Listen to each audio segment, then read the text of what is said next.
4:38 minutos de la tarde. Gracias por estar allí en compañía del Circuito Actualidad. Carlos Mosquera está con nosotros, miembro del Movimiento Contralor por la Vivienda y la Vida, Movida.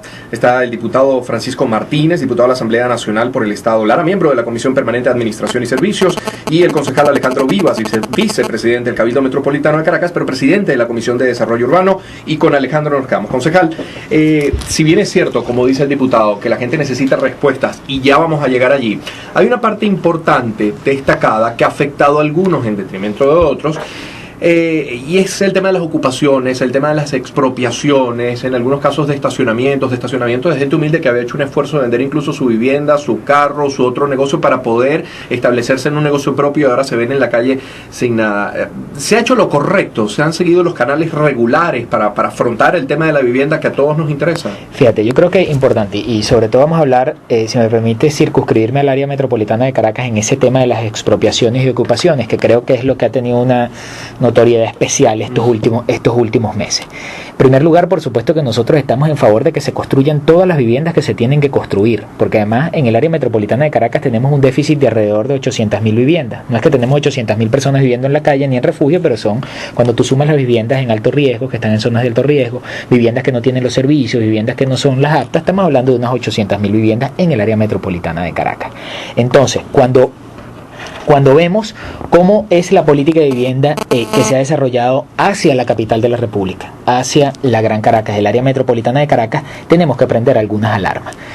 El presidente nombra en diciembre al arquitecto Farruko Sesto como, vamos a ver si lo digo bien porque el título es bastante largo, ministro de Estado para la Transformación Revolucionaria de Caracas, con un ámbito de acción de todo el área metropolitana de Caracas.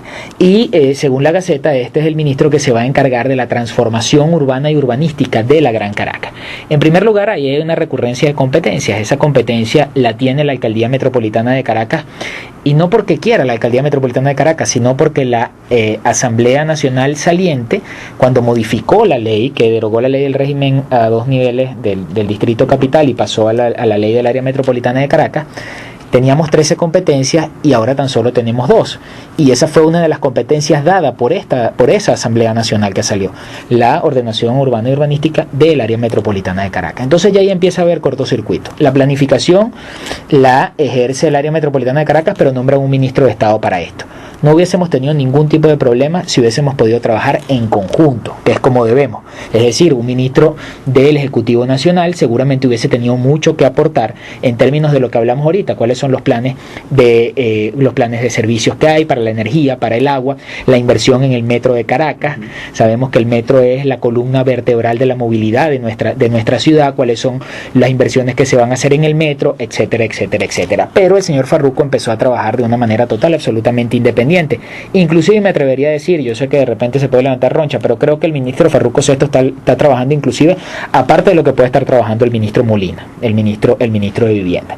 Y vemos cómo entonces una de las primeras medidas que toma el ministro Farruko Sesto es la expropiación de estos terrenos que funcionaban como talleres y estacionamientos del centro de Caracas. Por supuesto que para nosotros es más importante la vivienda que los carros, eso está total y absolutamente claro, pero tiene que hacerse de una manera en la que la planificación te permita culminar lo que empezaste. En diciembre se ocuparon, y es la parte que tú decías, el procedimiento que se utilizó, nosotros tenemos la seguridad de que no es el que estaba pegado a la Constitución que tenemos hoy aquí sobre la mesa. Se ocupó de manera verbal, las milicias llegaron a 19 estacionamientos en el centro de Caracas sin ningún papel, sin ninguna resolución, tan solo con una orden verbal, y le dijeron, están expropiados y tienen 48 horas para salir.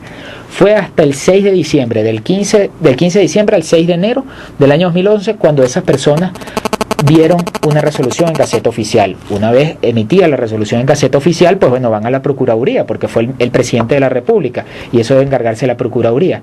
Hasta el sol de hoy ellos no saben cómo van a ser indemnizados, si les van a pagar su terreno, cuándo se los van a pagar, cómo no se los van a pagar. Por ahí afectamos a un grupo de personas. ¿Qué otro grupo de personas se le ha afectado? La comunidad. Ya hablamos ahorita. Caracas tiene más o menos un requerimiento de 700.000 puestos de estacionamiento, o sea, 700.000 carros que necesitan estacionamiento. El parque automotor completo son como 1.500.000.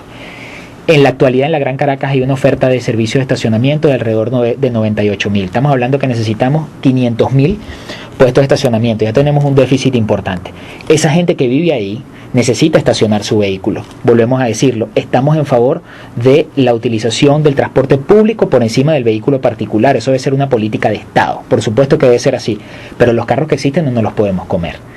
Pero lo que más me parece particular de este asunto, y creo que es donde debemos poner el ojo, a esas personas que llegaron a estos 19 estacionamientos, muchísimos de los consejos comunales le decían, porque en muchísimos casos se comunicaron con personas que están damnificadas en los refugios, sí, que en un periodo de 7 meses en esos terrenos iban a estar edificados los apartamentos, inclusive las personas que vivían en esos terrenos, porque claro, el que atiende el estacionamiento, de repente habían 14 familias en total que vivían en todos esos estacionamientos, se les dijo que tenía que irse a un refugio porque ahí iban a tener su apartamento dentro de 7 meses. Las personas se negaron a hacerlo, por supuesto, hubo todo un rollo.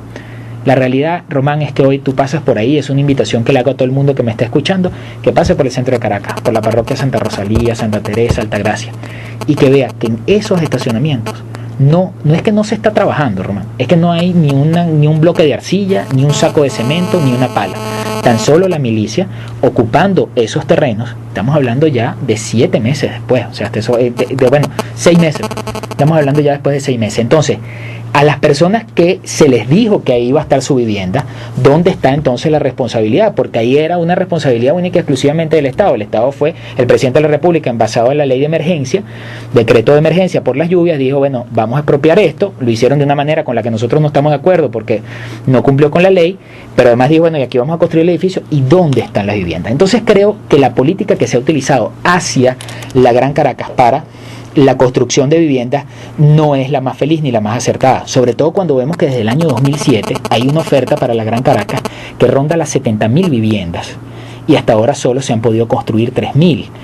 Yo estoy totalmente solidario con el caso que tenemos aquí el compañero de Movida.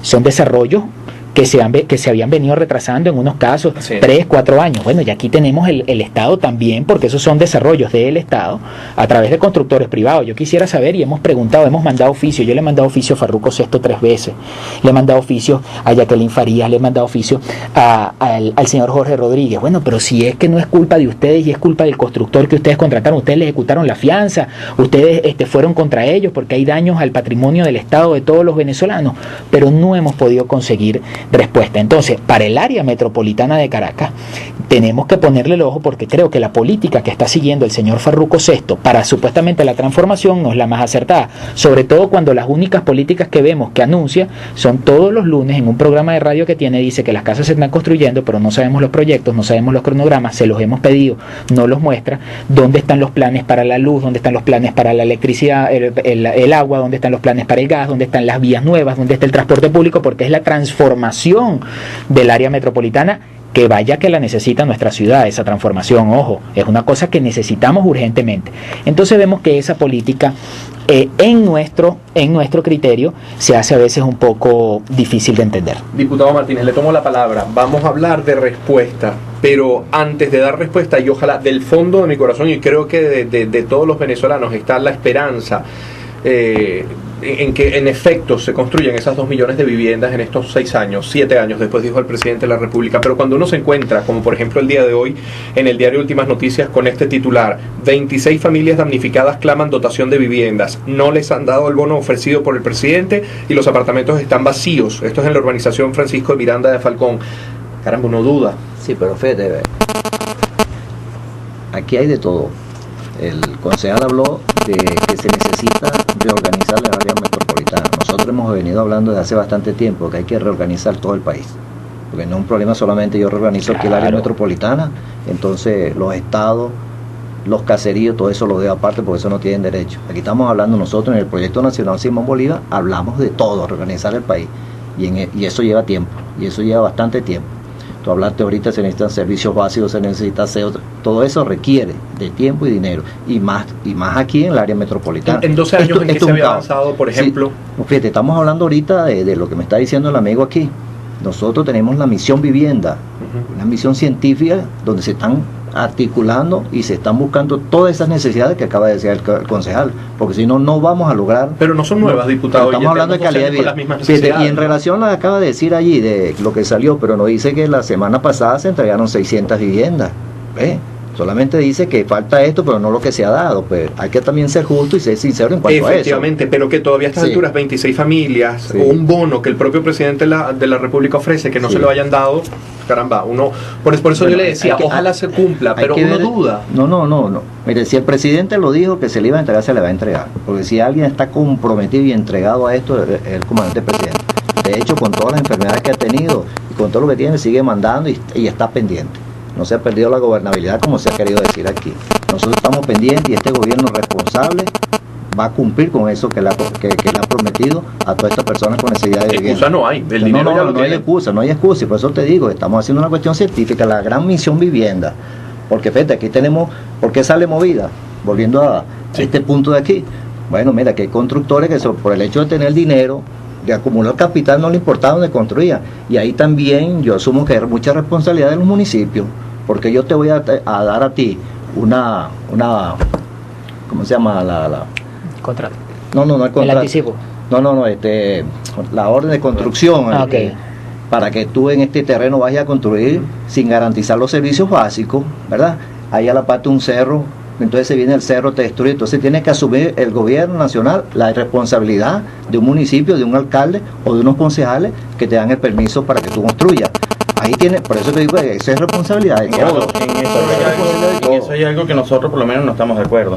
En el caso de las estafas inmobiliarias, nosotros no estamos de acuerdo que sea el Estado el que asuma eso, porque el Estado somos todos y yo pago impuestos. Yo no tengo por qué asumir la vagabundería de un señor constructor que no terminó una obra y entonces ahorita el Estado tiene que pagarla, que es lo que está sucediendo. Nosotros queremos precisamente que a esas personas que están involucradas en todos estos hechos se le haga seguimiento y si tienen bienes, bueno, que den esos bienes y se responsabilicen por todas las obras que dejaron. No, y totalmente de acuerdo. Y por otro lado, también referente a lo que dijo el concejal, hay una cosa importante, hay que hacer, y eso es el llamado que le hacemos también al gobierno, hay que hacer seguimiento a esas obras del Estado que son contratadas por privados, que son ejecutadas por privados, que no están hechas y que todavía tienen un letrero afuera, y resulta que ese privado no existe, esa empresa no desapareció. Hay que hacerle seguimiento, porque esos errores es lo que de repente genera en nosotros los ciudadanos una desconfianza. Nosotros queremos que se construyan la vivienda, nosotros queremos supervisar, es más, nosotros queremos llevar nuestra Contraloría Social a esos niveles como lo hicimos con Movida en el caso de las estafas inmobiliarias, pero queremos soluciones. Nosotros hemos liberado 25.423 viviendas gracias a las actuaciones, y hay que decirlo responsablemente, del INDEPAVI, del Ministerio de Vivienda y Hábitat en su momento, del gobierno pues en general. Pero nosotros no nos quedamos ahí, existen todavía familias que no tienen esto, que no tienen opción a crédito. Nosotros le exigimos también, o le solicitamos al Estado, planes generales que se están ejecutando en cuanto a la dotación de las viviendas, con la misión esta de Hayer y las neveras, porque no es posible que las viviendas se entregaran en cero, ¿no? O sea, era una vivienda en obra gris y después tú tenías que meterle 200 millones de bolívares más para poder lograr cualquier cosa. Y sobre todo el indicador es especulativo, porque fueron levantando progresivamente el precio de la vivienda durante los 5 años. Nosotros tenemos nuestra data y tenemos nuestra estadística de cada uno de los proyectos en ese casi un 350% del precio de venta. Por supuesto, eso incide directamente con el precio de una cocina, con el precio que yo puedo cobrar como profesional en mi oficina. Tengo que subirlo, porque si ya yo no estoy pagando 5, sino que estoy pagando 15, bueno, evidentemente tendré que subir para tratar de cubrir mi responsabilidad. Eso lo que hace es, y existe aquí, delitos económicos, alteración fraudulenta de precio, alteración fraudulenta de la oferta y la demanda, donde la misma banca está muy relacionada en grado de corresponsabilidad. ¿Por qué? Porque la ley de ordenamiento urbano le establece a la banca su responsabilidad por un periodo de 10 años, al igual que el ingeniero y el arquitecto de una obra, a la entidad financiera. Eso por un lado. En segundo lugar, si yo gano 1.000 bolívares mensuales y mañana voy a pedir un crédito de 500.000, el banco me lo niega. ¿Por qué? Porque no tengo aval y porque no tengo experiencia. Lo mismo pasa con el sector construcción. Esas empresas, en su gran mayoría, fueron constituidas el mismo año para la ejecución de ese único proyecto. Es decir, esa empresa, esa persona jurídica no tenía capacidad, ni aval, ni experiencia. La tendrían los dueños, pero no esa empresa. Y se le dieron 50.000, 100.000 millones de bolívares. Eso va contra la superintendencia de banco. En tercer lugar, las evaluaciones. ¿Cómo es posible que tengamos proyectos que la última evaluación pagada y el edificio no existe? Cuarto lugar, igualito, si yo deposito 1.000 bolívares y mañana deposito 500.000 en el banco genera una señal de alarma, porque así se lo exige la superintendencia de banco. ¿Por qué? Porque se puede presumir una legitimación de capitales. Todos estos proyectos tenían una fecha de término en el banco. Suponte, para el 2008. En el 2008 el banco debió haber notificado, porque ese crédito pasaría ya los estudios de factibilidad técnica y económica que se hicieron en ese caso ya eran inciertos. porque ya pasaban la fecha. Es decir, eso no iba a tener repago, y ese dinero que está en la banca es dinero de los ahorristas. El banco debió haber notificado, y no conforme con eso, siguió financiando esa obra y a esos constructores con la garantía ilegal del cobro del IPC.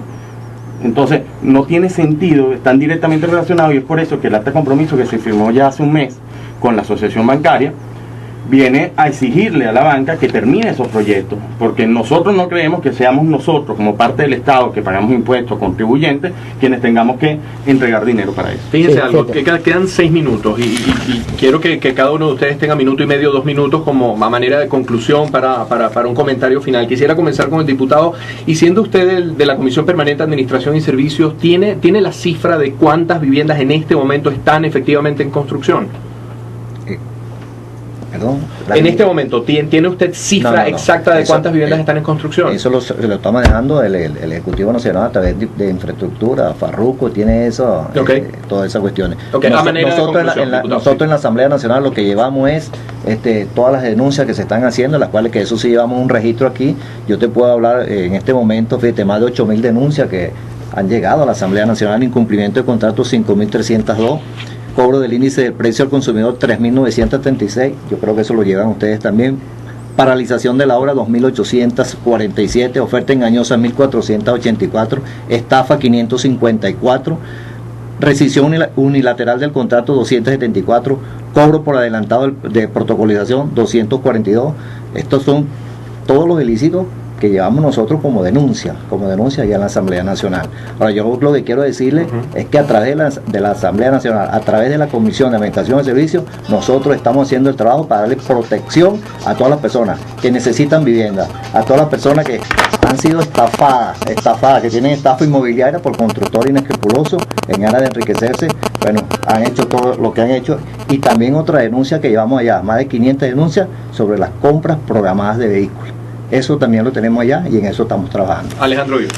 Sí, fíjate, a manera de conclusión, yo creo que es importante, primero, entender que esto es una responsabilidad de todos. Segundo, que tenemos que trabajarla en conjunto. Creo que los planes deben hacerse en conjunto con todas las instancias.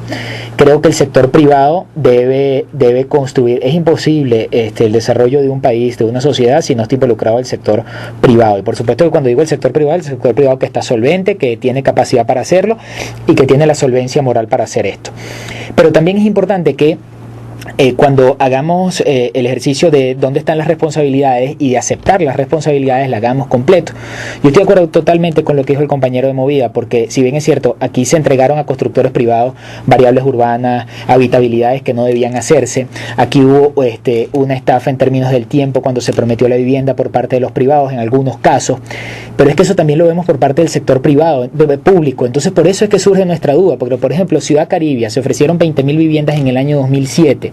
Esos terrenos, el 47% de esos terrenos está en lo que se llama zona protectora. Hasta ahorita están, hay gran porcentaje de eso, como el 45% de eso es terreno inestable. No han podido meter las tuberías porque el suelo se mueve y se parten las tuberías. No es posible llegar y tener accesibilidad a ese desarrollo. Estamos hablando de 20.000 viviendas que empezaron en el 2007 y hasta ahora se han podido construir efectivamente 215.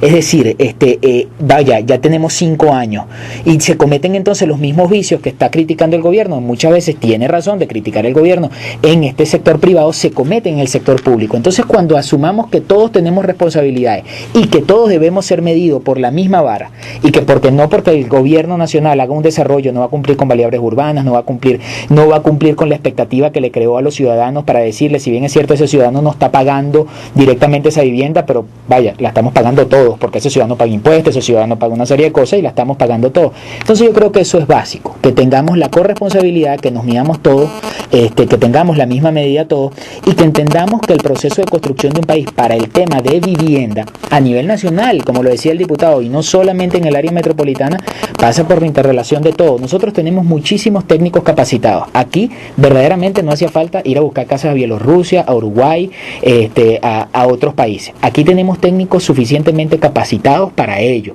Aquí tenemos mano de obra suficientemente capacitada capacitada para ello. Aquí tenemos empresa privada, constructora, suficientemente capacitada para ello. Lo que tenemos que hacer es ponernos de acuerdo y entender que esto no es un problema ni de izquierda ni de derecha, ni de rojos, ni de amarillos, ni de verdes. Esto es un problema de los ciudadanos y de los ciudadanos venezolanos. Y ciudadanos como Carlos Mosquera, ¿qué le queda de este programa? ¿La esperanza de que en efecto se construya? La esperanza no, y la actitud, porque creo que ha habido un cambio de actitud en la población, en los ciudadanos, en la manera de exigir sus derechos. Ya no es un pedir, ¿no? Ir a pedirle al señor diputado, ir a pedir al señor concejal, no. Se ha vuelto una exigencia. Nosotros lo que hacemos es el llamado, como siempre lo hacemos, a los ciudadanos, a que denuncien, a que no seamos un pueblo sumiso, un pueblo callado, porque se nos volvemos cómplices silentes de todo ese aparataje, ¿no? que está montado encima de nosotros, y por lo cual nosotros, si bien es cierto, si fue el público o fue el privado, en cada uno de sus casos, ¿no? Hay un afectado, y ese afectado son actualmente más de 8.000 denuncias en el país, son más de 863 constructoras, como dice el concejal, y no nos las podemos comer. Eso existe, eso es una realidad. Nosotros hacemos un llamado para perseverar y decir, mira, mi casa va a costarme 6 años de trabajo. Bueno, me va a costar 6 años de trabajo, pero ese es mi apartamento, ese es el apartamento que yo pagué y ese es el apartamento que yo merezco. E igual forma, al Estado, extremar los controles, tanto para el sector público como para el sector privado. No podemos seguir simplemente haciendo y las personas construyendo donde les place. Mañana inicia una construcción, una compañía con 200 millones de capital recibe 70.000 millones en crédito, si esa compañía quiebra, ¿quién responde? O sea, no podemos seguir sin aplicarlo, y todo eso está en las leyes.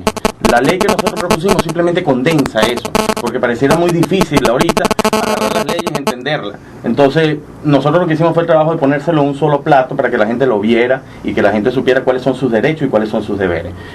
Lo que esperamos de ustedes es que hagan lo mismo, tanto el concejal de oposición y el diputado del PSUV. Bueno, que se pongan de acuerdo, trabajen con gente honesta, que no permitan que ingresen nuevamente esos vicios a donde están ahí y que empiecen a construir vivienda, que es lo que todo el pueblo está esperando. A los tres les agradezco su presencia, de verdad. Gracias a ti. Muchísimas gracias. Al diputado Francisco Martínez, diputado de la Asamblea Nacional por el PSUV, por el Estado Lara, miembro de la Comisión Permanente de Administración y Servicios, al concejal Alejandro Vivas, vicepresidente del Cabildo Metropolitano de Caracas, presidente de la Comisión de Desarrollo Urbano, y a Carlos Mosquera, miembro del Movimiento Contralor por la Vivienda y la Vida, Movida, y miembro de la Sala Situacional de Afectados y Víctimas por las Estafas Inmobiliarias.